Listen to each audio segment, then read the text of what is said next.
Laura Croft was depicted as an intelligent, independent heroine who had a strong sense of will, and this was quite a far cry from what was typical of women's representation in action-adventure films. Typically, women were represented in action-adventure films as disposable pleasures, you know, much in the vein of James Bond and that. But then Laura Croft came along and changed all that.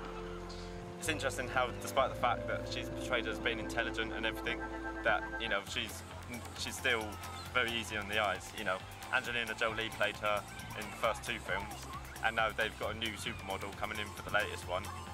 So again, it's like they're making it portray women in a stronger role, but at the same time it's still appealing to men's basic desire, you know, sexual lust.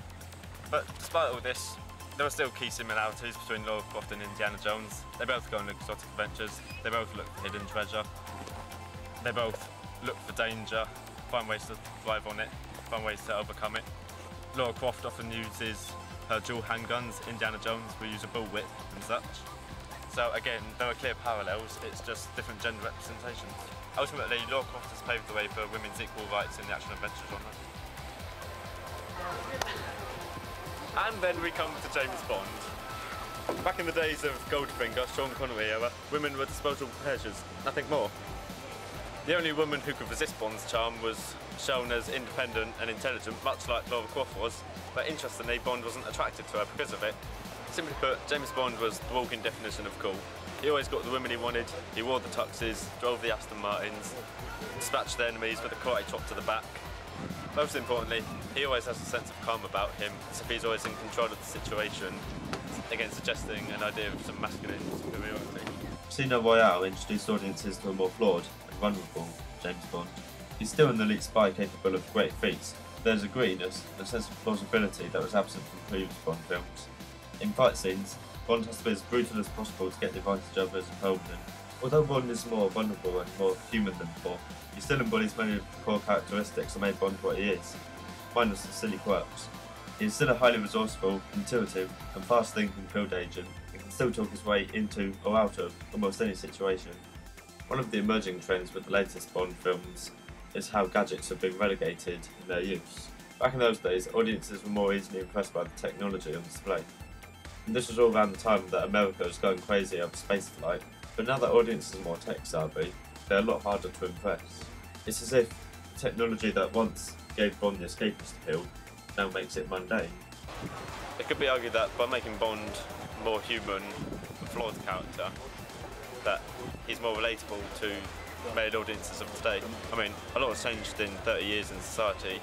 You know, the patriarchal order of men and women have changed, women have more rights, so you know, it's no longer reasonable to expect that women will be disposable pleasures, and changes in Bond's character would need to reflect that.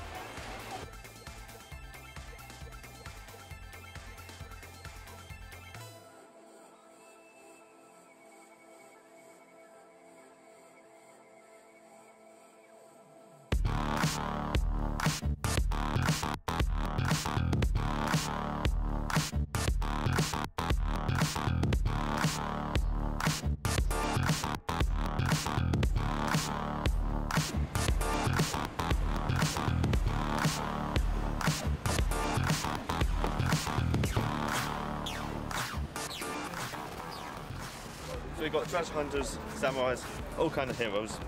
Then the badasses go around spitting blood and kicking ass. Arnold Schwarzenegger earned his place as an action hero because of his bodybuilder physique. Guinness Book of World Records called him the most perfectly developed man in the history of the world.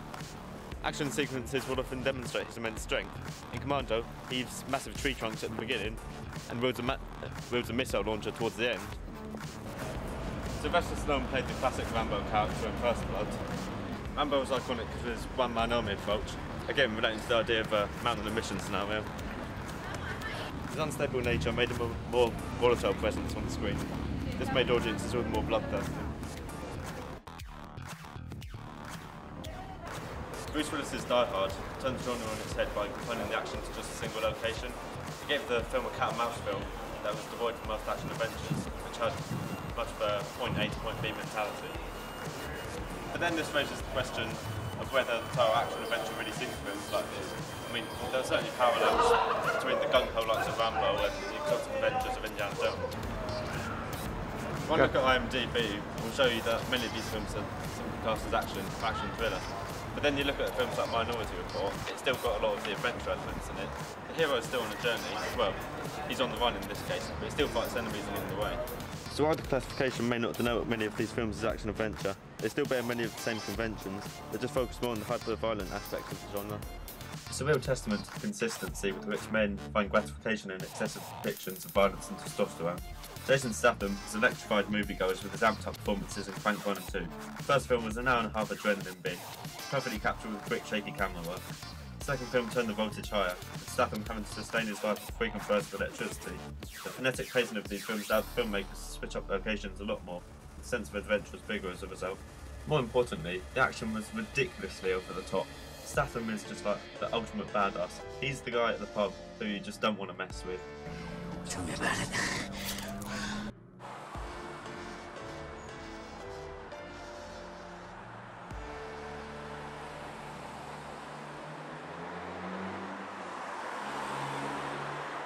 So where's the action-adventure genre headed from here? Successive films like Avatar are anything to go by, and the genre is only set to grow, the adventure is only set to get grander.